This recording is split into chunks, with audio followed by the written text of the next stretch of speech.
Hello friend, good morning and welcome back to my channel Srabanti's creation. ঘড়িতে এখন সময় সকাল বাজে 10টা থেকে আমি আজকে একটা নতুন ব্লগ আজকে শুরু করলাম।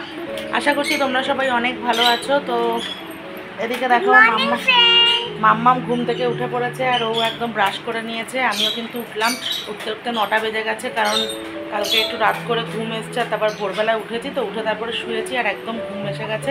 9টার সময় উঠলাম। তো এখন যাব নিচে, গিয়ে দেখি কি রান্নাবান্না সেগুলো করব। আর সকালে উঠে বিছানা গোছানো হয়ে গেছে, আর পিসি সকাল সকাল কাজেও এসে গেছে। এখন দেখো সব ঘর ঝাড় দেওয়া হয়ে গেছে আর কি, মুছছে। তো চলো তাহলে নিচে যাই, দেখি কী রান্নাবান্না হয়। তোমাদের সাথে সব কিছুই শেয়ার করবো, সাথে থাকো আর আমার ব্লগটা কিন্তু অবশ্যই দেখতে থাকো। তো নিচে কিন্তু চলে এসেছি আর মাম্মামকে পড়তে বসিয়ে দিয়েছি। আর মাম্মামকে এখন দেব হচ্ছে কেক, আর তারপরে একটু পরের দিকে একটু ম্যাগি আর কলা দিয়ে দেব। কেকটা হচ্ছে আমার ননদের ছেলের জন্মদিন ছিল আর কি, ওই জন্য মা নিয়ে এসেছিলো, ননদ পাঠিয়ে দিয়েছে। তো সেই পুচকুর জন্মদিনের কেকটাই কিন্তু মাম্মামকে একটু দেবো খেতে। তারপর আর কি ওকে পরে ম্যাগিটা করে দেবো। আর এখানে বাজার থেকে কিন্তু দেখো নিয়ে এসেছি ইলিশ মাছ। মাম্মাম বলছিল ইলিশ মাছের ভাজা দিয়ে ভাত খাবে, মাছের তেল দিয়ে। তো ওই জন্য ওর পাপা কিন্তু ইলিশ মাছ নিয়ে এসছে। তো এখন এটাকে মা ভালো করে ধুয়ে পরিষ্কার করবে। কিন্তু ইলিশ মাছ তোমরা আগেও দেখেছো যে গোটা ধুয়ে তারপর মা কাটে, কিন্তু বাজার থেকে কাটিয়ে এনেছে। মার এটা একদমই অপছন্দ, কিন্তু কিছু করার নেই। কাটা যখন হয়ে গেছে তখন ভালো করে এটাকে ধুয়ে নুন হলুদ মাখিয়ে তারপর কিন্তু ইলিশ মাছের ঝোল হবে। তো চলো আর কি আমি এখন রান্নাটা শুরু করব। আর মা যতক্ষণে মাছ ধুচ্ছে ততক্ষণে আমি কিন্তু দেখো এখানে পটল কাঁকরোল ভাজা কেটে নিয়েছি।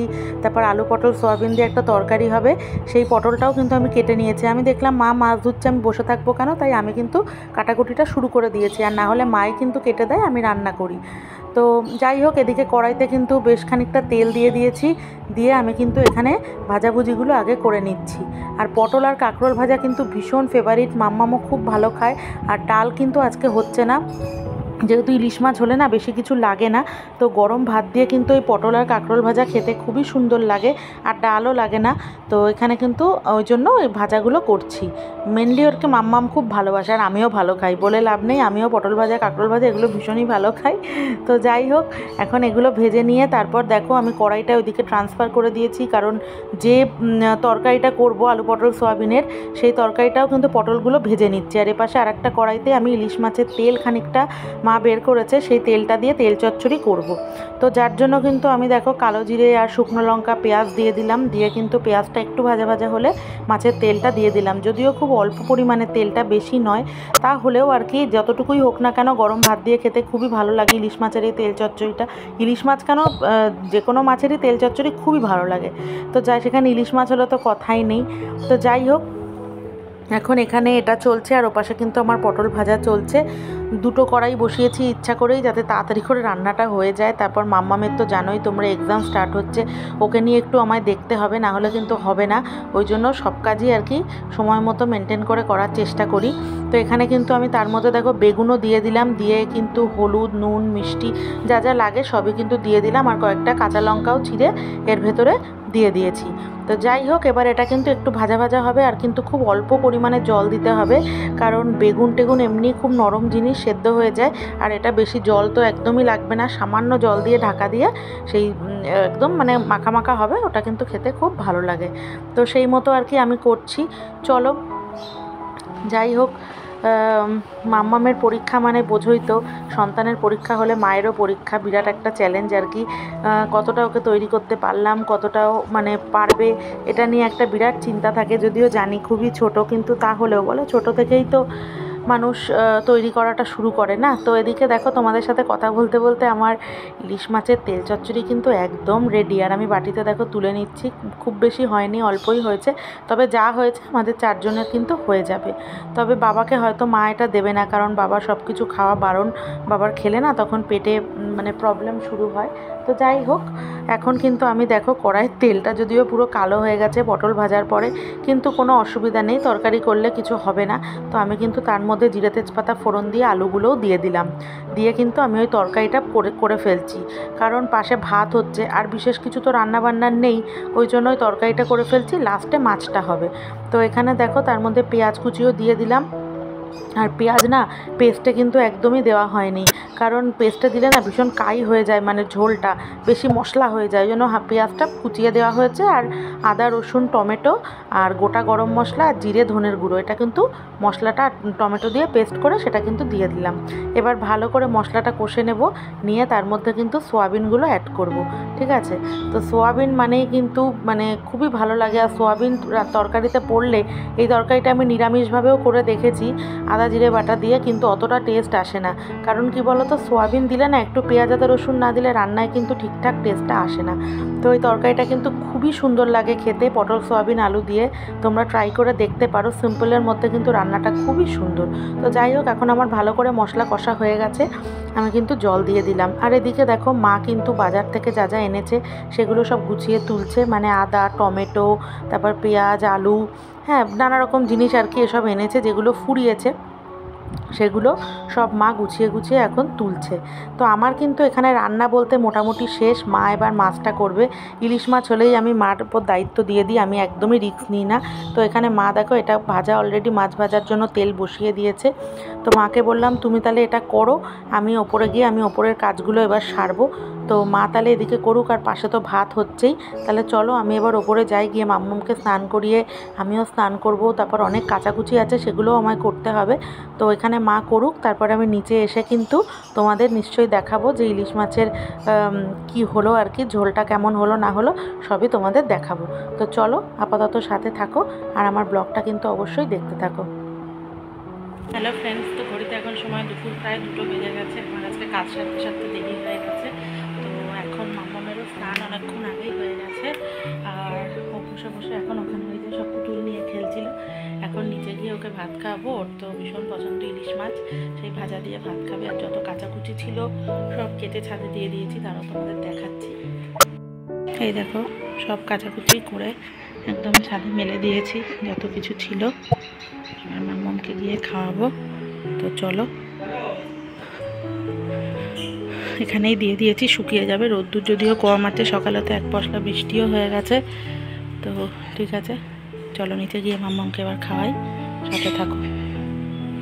তো রান্নাঘরে চলে এসেছি, আর এখানে কিন্তু ভাত টাত মাছ সব হয়ে গেছে। আমি তো তখন মাছ ভাজা দেখিয়ে চলে গেলাম ওপরে। তো মা কিন্তু এখানে দেখো ঝোল একদম রেডি করে রেখেছে, আর ইলিশ মাছের মাথাগুলো এর ভেতর দিয়ে দিয়েছে, কারণ আমি তো খেতে ভালোবাসি মাথাটা চিবিয়ে। তো এখানে মা সব দিয়ে কিন্তু একদম বেগুন আলু দিয়ে সুন্দর ঝোল করেছে ইলিশ মাছের, আর মাছ ভাজাও রাখা আছে সবার। আর মাম্মাম তো মাছ ভাজাটাই মেনলি খেতে চায়। আর এখানে পটল আলু পটল সোয়াবিনের তরকারিও দেখো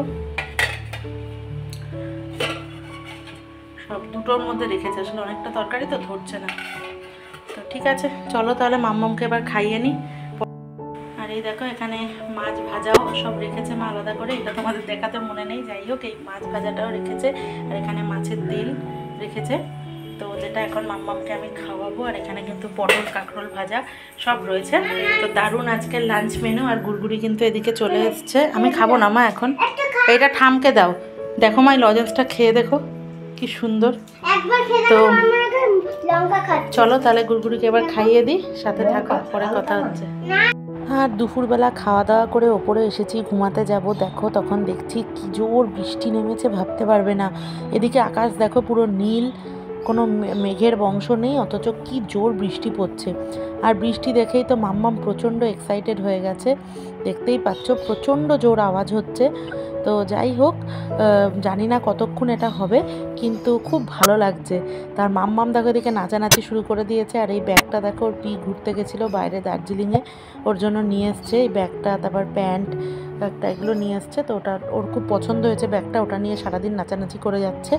আর এদিকে দেখো বাইরে বৃষ্টি দেখে মাম্মাম অমনি হাত বাড়িয়ে বৃষ্টির জলে হাত দিচ্ছে। ওর তো জানোই পাগল হয়ে যায় ও বৃষ্টি দেখলে, ওই বাড়িতেও তাই এরকম সেম নাচানাচি করতে থাকে।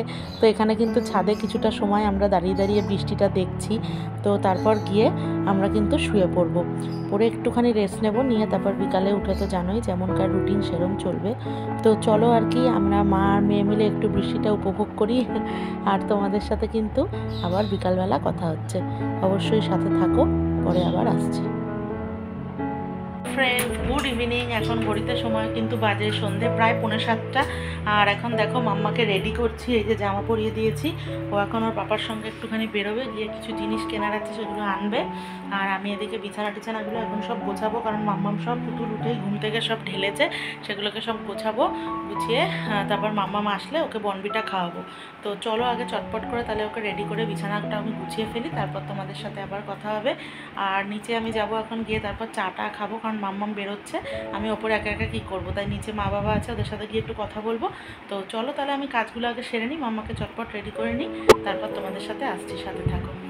তো এদিকে মাম্মামকে তো দেখো চটপট করে এবার চুলটুলগুলো বেঁধে দিচ্ছি। ওকে অনেকবারই বললাম যে তুমি বেরোচ্ছ কেন, কালকে পরীক্ষা, আজকের মধ্যে না বেরোলেই নয়। তো ও কিন্তু বললো মাম্মাম আমি এসে আমি সব পড়াশুনো করে নেব, যাবো 10-15 মিনিটে চলে আসব। তো ওই জন্য পাপার সঙ্গে যখন বেরোচ্ছে আমি আর বাধা দিলাম না। আর আমি জানি মাম্মাম যেটা বলে সেটা কথা কিন্তু রাখে। ও সকালেও পুরো ইংলিশের সিলেবাস যা যা পরীক্ষায় আছে সব লিখেছে। ও এসেও বললো আমি আবার লিখবো। তো আমিও দেখলাম ঠিক আছে, বাচ্চা মানুষ, কাল থেকে পরীক্ষা, একটু মাইন্ডটা রিফ্রেশমেন্টেরও তো দরকার আছে। তো যাক, ও একটু ঘুরে আসুক, ওর বাবার সাথে মনটাও ভালো লাগবে। তো এখানে দেখো আমার ভিডিও অন করলেই তো জানো ওর নাচানাচি শুরু হয়ে যায়, এটা তো নতুনত্ব কিছু নেই। তো ওকে দেখো আজকে চুলে একটু শ্যাম্পু করে দিয়েছিলাম, কারণ বড় চুল তো, আর ওর প্রচণ্ড ঘামে, যার জন্য মাথা দুদিন ছাড়া ছাড়া না আঠা হয়ে যায়। ওই জন্য আজকে একটু শ্যাম্পু করিয়ে দিয়েছিলাম চুলে, তাই দেখো চুলে কত জট পড়ে গেছে। তো ভালো করে চুলটা একটু আশ্রে বেঁধে দিচ্ছি। আর এদিকে ওর পাপা কিন্তু নিচে চলে এসেছে। তো মাম্মামকে এবার দিয়ে তারপর কিন্তু আমি বিছানাগুলো গোছাবো, যা লন্ডভন্ড হয়ে রয়েছে, তো সেগুলোকে গোছাবো। আর এদিকে কিন্তু ওর চুল বাঁধা কমপ্লিট হয়ে গেছে। আর ওকে এখন আর কিছু খাওয়ালাম না, ও বাড়ি আসবে তারপর কিন্তু ওকে খাওয়াবো। ঠিক আছে, তো চলো। আর এদিকে দেখো এই প্যান্টটা কিন্তু আমার ননদ দিয়েছে, ঘুরতে গেছিলো তখন বললাম যে ওর প্রিয় একটা প্যান্টও এনেছে, এই প্যান্টটাও কিন্তু দিয়েছে। আর এখন কিন্তু আমি দেখো এগুলোকে সব গুছিয়ে ফেলছি। আর বাচ্চা মানুষ তো মানে সারাদিন ওই পুতুল খাটের ওপরে ঢালে, ওই বাড়িতে থাকলেও মা বারবার করে করে গোছাতেই থাকে। আর এখানেও কিন্তু আমাকে সারাদিনে 50 বার করে গোছাতে হয়। তবুও ভাবি যে না, ছোটো মানুষ, কি আর করা যাবে। আর এদিকে জানলাটা খুলে দিলাম, কারণ এসি চলছিল, ঠান্ডা ছিল, বাট তারপরে ঘরটা কিন্তু পুরো গুমোট হয়ে গেছে, ওই জন্য একটা জানলাই খুলে দিলাম। তো আমি এবার চটপট করে এগুলো গুছিয়ে তারপর কিন্তু নিচে যাব, নিচে গিয়ে একটু চা খাবো, আর মা বাবার সঙ্গেও একটু গল্প করব। মাম্মাম না থাকলে ওপরে কেরম লাগে, আমার ভালো লাগে না, ওই জন্য আমি নিচে চলে যাই। তো চলো আর কি আমি চটপট করে তাহলে এগুলো গুছিয়ে ফেলি। আর তারপর যে জিনিসগুলো আনবে তোমাদের সাথে কিন্তু শেয়ার করছি যে কি কি আনতে বলেছি। তো চলো আপাতত আমি কাজটা সেরে নিই, সাথে থাকো আর আমার ব্লগটা দেখতে থাকো। আর এদিকে গুড়গুড়ি কিন্তু দেখো চলে এসেছে, এখন বসে বসে একটুখানি খাচ্ছে। আর এখানে দেখো আমার এই হেনাটা দরকার ছিল, সেটা এনেছে। আর মাম্মামের এই ব্রাশ এনেছে, আর ম্যাগি যেটা মাম্মাম মাঝে মাঝে খায় ওটাও ফুরিয়ে গেছিলো। আর তার সঙ্গে একটা ব্রেড এনেছে। আর কিন্তু এই বিস্কিটটা যেটা আমি খাই টপ গোল্ড, সেটাও ফুরিয়ে গেছিলো। আর আমার দুধের প্যাকেট আর মাম্মামের আমুল স্প্রে, সেটাও কিন্তু লাগবে, ফুরিয়ে গেছিলো, সেটা নিয়ে এসছে। আর মাম্মাম তো নতুন ব্রাশ দেখার সাথে সাথেই একে প্যাকেট ছিঁড়ে মানে উদ্বোধন করে ফেলেছে। বাচ্চা মানুষের যা হয় জানো তো, আনন্দ। তো এখন কিন্তু আমি মাম্মামকে বনবিটাটা খাইয়ে দেবো। তো চলো তাহলে ওকে খাইয়ে নিই, আর আমিও দুধটা জাল দিয়ে চা খেয়ে নিই, তারপর কিন্তু রাতে ওপরে গিয়ে তোমাদের সাথে আবার কথা হচ্ছে, সাথে থাকো। হ্যালো ফ্রেন্ডস, এখন ঘড়িতে সময় কিন্তু রাত বাজে 11:05। আর আমরা কিন্তু ওপরে চলে এসেছি। আর কালকে মাম্মামের কাল থেকে এক্সাম স্টার্ট হচ্ছে, সবাই প্রে করো মাম্মাম যাতে খুব ভালোভাবে এক্সামটা দিতে পারে। আর মানে যদিও এটা ইউনিট টেস্ট হচ্ছে, বাট তাও এক্সাম তো এক্সামই বলো। তো যাই হোক, এবার মাম্মামকে ঘুম পাড়িয়ে দেবো, কারণ ওদের হচ্ছে সকাল 7:30টার মধ্যে স্কুলে ঢুকতে হবে। 7:40 থেকে এক্সাম স্টার্ট হবে, 9টায় শেষ হবে। তো এখন 11:05 বাজে, যদি না ঘুম পাড়াই ও কাল সকালে উঠতে পারবে না, আমাকে উঠতে হবে তার সাথে। তো চলো তাহলে আজকে ব্লগটা কিন্তু এখানেই শেষ করছি। আমার ব্লগটা যদি তোমাদের ভালো লাগে অবশ্যই কিন্তু একটু লাইক কমেন্ট শেয়ার করে দিও। কালকে আবার আসবো তোমাদের সামনে আর একটা নতুন ব্লগ নিয়ে। আজকের মতো গুড নাইট, সবাই ভালো থেকো, সুস্থ থেকো, এই কামনাই করি। তো চলো, এদিকে বিছানা সবই হয়ে গেছে, মাম্মা অলরেডি বিছানায় উঠে পড়েছে। এবার তোমাদের ভালোবাসা দিয়ে দিই। কথা বলবো, বলো। বলছি কি আমার পরীক্ষাতে ভালো হয়, তোমরা প্লিজ ঠাকুরের কাছে প্রে করো। হ্যাঁ আচ্ছা ঠিক আছে। প্লিজ তোমাদের যে ভাই লাগে তাদের বলেছো লাইকের সাথে গুনে খুব ভালো থেকে সুস্থ থেকো। আর আমি বললাম না যে ঠাকুরের কাছে প্রে করো, তোমাদের এটা করে আমি এত ভালোবাসবো। ঠিক আছে, তো চলো তাহলে আজকের মতো টাটা।